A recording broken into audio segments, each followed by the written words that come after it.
Reaksi transfusi darah adalah kondisi komplikasi dari transfusi darah berupa respon imun terhadap sel darah transfusi. Selain itu juga bisa berupa respon non-imun sebagai akibat dari kelebihan beban sirkulasi, siderosis, transfusi atau penularan infeksi. Sebelum lebih jauh membahas soal reaksi transfusi darah, mari kenali apa itu transfusi darah. Transfusi darah merupakan suatu proses penyaluran darah satu orang ke orang lain ke dalam sistem peredaran darah orang tersebut.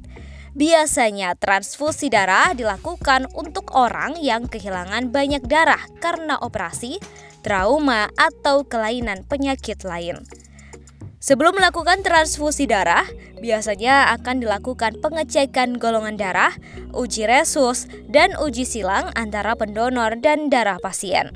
Hal ini sangat perlu untuk dilakukan demi menghindari terjadinya reaksi transfusi darah. Lalu apa gejala terjadinya reaksi transfusi darah?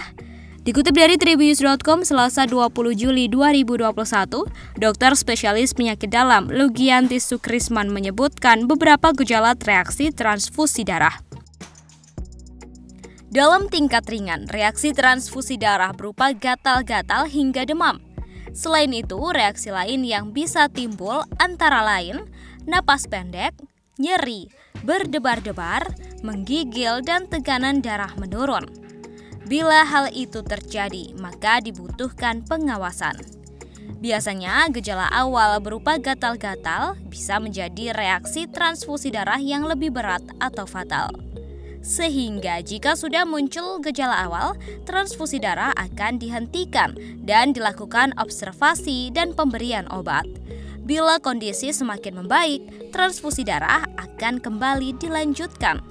Namun jika reaksinya tidak membaik, harus dihentikan dan dilaporkan ke PMI yang memberikan transfusi darah sebagai laporan.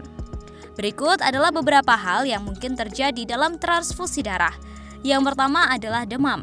Dikutip dari klikdokter.com Selasa 20 Juli 2021, demam merupakan respon yang sangat mendasar pada tubuh bila terjadi proses radang.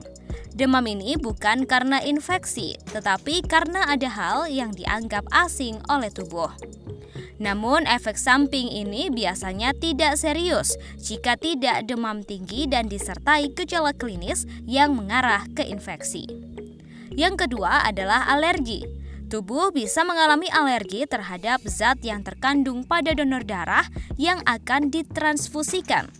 Biasanya reaksi transfusi darah berupa alergi ditandai dengan gatal-gatal, muncul ruam, kemerahan, bentol, hingga reaksi anafilakso yang merupakan kegawat daruratan.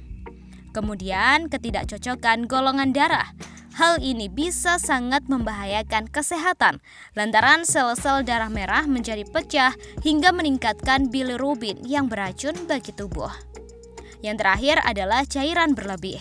Saat menerima transfusi darah, maka juga akan menerima tambahan cairan dari salah satu komponen darah, yaitu plasma.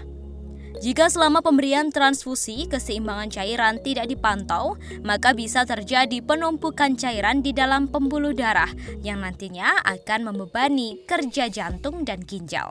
Terima kasih sudah nonton. Jangan lupa like, subscribe, dan share ya.